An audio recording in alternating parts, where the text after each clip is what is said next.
Hello everyone, एक और नए वीडियो में। और आज इस वीडियो में आपको बताने वाला हूँ बहुत इंपॉर्टेंट जो आपका है कि जो आपके काउंसलिंग में कौन कौन से डॉक्यूमेंट्स काम आने वाले इंपॉर्टेंट डॉक्यूमेंट्स के बारे में बताने वाला हूँ। और उसके बाद हम जो बचा हुआ कि आपका जो काउंसलिंग प्रोसेस है, काउंसलिंग प्रोसेस कैसे होगा इसके बारे में बताने वाला हूँ। तो थोड़ा वीडियो को ध्यान से देखना। अगर वीडियो अच्छा लगे तो वीडियो को लाइक करना और चैनल को जरूर सब्सक्राइब करना।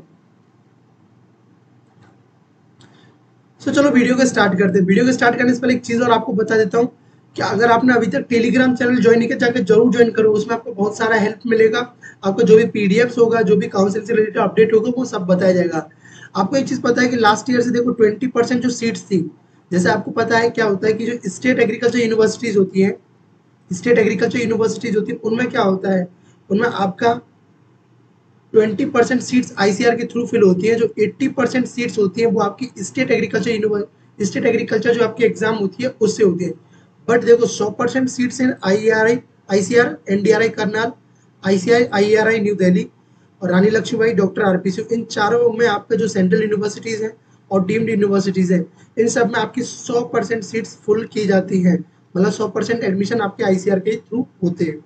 तो चलो, आपको ये बात तो बेसिक समझ आई। तो मैं इसमें आपको काउंसलिंग प्रोसेस के बारे में भी बताऊंगा और आपको बताऊंगा काउंसलिंग में कौन कौन से डॉक्यूमेंट जरूरी है। एक चीज अभी ध्यान रखो, काउंसलिंग के टाइम पे कोई भी डॉक्यूमेंट्स नहीं चाहिए होता है। दोबारा रिपीट कर देता हूँ, काउंसलिंग के टाइम पे कोई भी डॉक्यूमेंट्स नहीं चाहिए। तो भैया अगर ये काउंसलिंग नहीं है तो क्या मेरा ये रिजेक्ट हो जाएगा, मेरा वो हो जाएगा? नहीं भाई, जब आपको सीट अलॉट हो जाती है, जब आपको सीट अलॉट हो जाती है तब आपको डॉक्यूमेंट्स चाहिए होता है। दूसरा चीज़ कि जब आपको एडमिशन, जैसे आपको जिस भी यूनिवर्सिटी में आपका एडमिशन हुआ है, तो एडमिशन के बाद में आपको फिजिकल रिपोर्टिंग के लिए जाना होता है। तो फिजिकल रिपोर्टिंग के लिए वहाँ पे आपको डॉक्यूमेंट चाहिए होता है। तो चलिए आप डॉक्यूमेंट्स देख लीजिए कौन कौन से डॉक्यूमेंट चाहिए। देखो, इसमें लिखा हुआ है ऑनलाइन अपलोडिंग डॉक्यूमेंट। जैसे आपको सीट मिल जाता है तब आपको ये डॉक्यूमेंट्स, और इधर जो लिखा हुआ है ये आपका फिजिकल रिपोर्टिंग। जब फिजिकल रिपोर्टिंग के लिए जाओगे, जब भी आप कॉलेज में, जब भी आप यूनिवर्सिटी बुलाएगी तब के लिए, तो देखो आपको क्या लेना है, date of birth. Date of birth, high school का जो भी डेट ऑफ बर्थ का प्रूफ है वो आपको लेके जाना है। In the case of date of birth is not mention in class 10, अगर आपका डेट ऑफ बर्थ का प्रूफ में कोई भी डेट ऑफ बर्थ मेंशन नहीं है तो आप उसके लिए क्या कर सकते हो, 10th का सर्टिफिकेट लेके जाते हो। तो ये आपका पहला डॉक्यूमेंट्स। दूसरा डॉक्यूमेंट्स में आपको क्या लेके जाना है, 10th और 12th का आपको मार्कशीट भी लेके जाना है और सर्टिफिकेट भी लेके जाना है, यानी रखना है आपको, अपलोड करने टाइम में काम आएगा। अब बोलो भैया देखो, कुछ स्टेट जैसे कि मैं आपको बात करूँ, राजस्थान हुआ, तो इसमें क्या होता है, इसमें आपका देखिए, इसमें इसमें क्या होता है कि मार्कशीट कम विद सर्टिफिकेट, आपका सर्टिफिकेट और मार्कशीट एक ही होता है, ये लेके जाना। देन उसके बाद में आपको ट्रांसफर सर्टिफिकेट, जो भी आप स्कूल में लास्ट टाइम पढ़े थे वहाँ जो ट्रांसफर सर्टिफिकेट वो लेके जाना है। देन आपका जो एडमिट कार्ड, आपका एडमिट कार्ड आया होगा तो वो आपने डाउनलोड किया होगा। अभी जो आपका किस कौन सा वाला, ICAR CUET, तो इसका जो एडमिट कार्ड होगा आपने डाउनलोड किया था, वो एडमिट कार्ड आपको रखना है, ठीक ना। देन उसके बाद में जो रैंक कार्ड होगा, तो रैंक कार्ड आपका काम आएगा फिजिकल रिपोर्टिंग के टाइम पे। अलॉटमेंट लेटर, जब आपका मतलब आपको कोई भी सीट मिल जाता है तब ये काम आएगा। अभी तो ये जरूरत नहीं है, देखो इसमें सीधा क्रॉस माना है, कोई भी जरूरत नहीं है।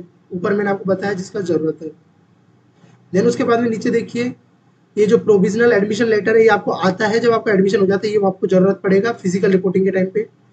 ये भी फिजिकल रिपोर्टिंग के टाइम पे देखो डॉक्यूमेंट्स वगैरह। लेकिन अब देखिए, जो आधार कार्ड होता है ये आपको ऑनलाइन में। लेकिन अब जो इम्पोर्टेंट, ये तो सब आपका बेसिक चीज़ें आपके सब आपके पास है, बट जो इम्पोर्टेंट चीज़ है वो ये है। देखो, अब यहाँ से क्या इम्पोर्टेंट चीज़ें स्टार्ट हो रही थी, इनका आपको ध्यान रखना है। ये कभी कभी जब आपका एडमिशन हो जाता है तो अगर आपको ये चीज़ें नहीं होती तो आपको बहुत ज़्यादा प्रॉब्लम क्रिएट हो जाती है। तो देखो, डोमिसाइल सर्टिफिकेट आप जरूर बनवा के रखें, आपको बहुत फायदा होगा डोमिसाइल सर्टिफिकेट। दूसरा देखो, copy of SC ST UPS OBC and general EWS category certificate as per central government requirement. आपका जो भी कर, जैसे कि आपका ओबीसी का जो सर्टिफिकेट है वो सेंट्रल वाला होना चाहिए, जो कास्ट सर्टिफिकेट जिसको बोलते हैं जाति प्रमाण पत्र। क्या बोलते हैं, जाति प्रमाण पत्र। तो इसको आप ये ध्यान से जरूर बनवा के रखें। दूसरा, अगर ये देखो, ये सबके लिए नहीं है, 14वें नंबर का जो पॉइंट है सबके लिए नहीं है। अगर आपको फिजिकली डिसेबिलिटी, आपको कोई ना कोई प्रॉब्लम है आपको फिजिकली, तो आप उसका मेडिकल सर्टिफिकेट आपको बनवा के रखना है। तो ये थे आपके डॉक्यूमेंट जो आपकी काउंसलिंग प्रोसेस में काम आएंगे। यहाँ पर दिख रहा है कि आपको at the time of counselling, जब आपका एडमिशन हो जाता है तब ये आपको काम आएंगे। तो इन चीज़ों का ध्यान रखना, और आगे आपको कैसे काउंसलिंग करना ये सब कुछ भी मैं आपको बताऊंगा। सो आप चैनल को जरूर सब्सक्राइब करके रखें, जैसे कि आपको बहुत सारा हेल्प मिलेगा। अब देखो आपका जो काउंसलिंग प्रोसेस क्या होता है, जैसे ये है काउंसलिंग, लास्ट ईयर का काउंसलिंग ब्राउचर है। तो देखो इसमें आपको बताता हूँ, देखिए सबसे पहले देखो यही अच्छे से आपको समझ आ जाएगा। देखो सबसे पहले क्या होता है आपका, जैसे कि आपको पहले एनटीए लेता था, अब क्या ले रहा है आपका सीयूईटी ले रहा है।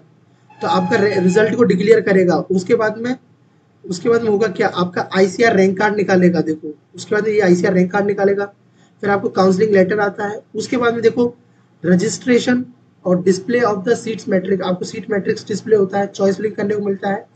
देन देखिए आपको रजिस्ट्रेशन का एंड, मतलब उसके बाद आपको चॉइस फिलिंग करना होता है। उसके बाद जैसे ही आपने चॉइस फिलिंग कर दिया, देन आपका क्या स्टार्ट होता है, फर्स्ट राउंड स्टार्ट होता है। तो देखो फर्स्ट राउंड में आपको क्या करना होता है, सीधा फर्स्ट राउंड में आपको चॉइस फिलिंग नहीं, एक बार चॉइस फिलिंग करना होता है बस। तो इसलिए मैं आपको बोल रहा हूँ कि काउंसलिंग प्रोसेस बहुत इंपॉर्टेंट होता है।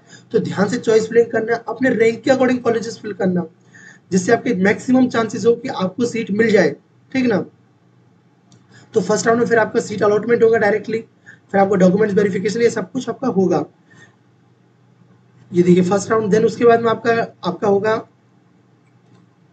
उसके बाद सेकंड राउंड होगा, सेम ऐसे सेकंड राउंड में भी आपका सीट अलॉटमेंट होगा। देन उसके बाद में थर्ड राउंड, फिर आपका फोर्थ राउंड।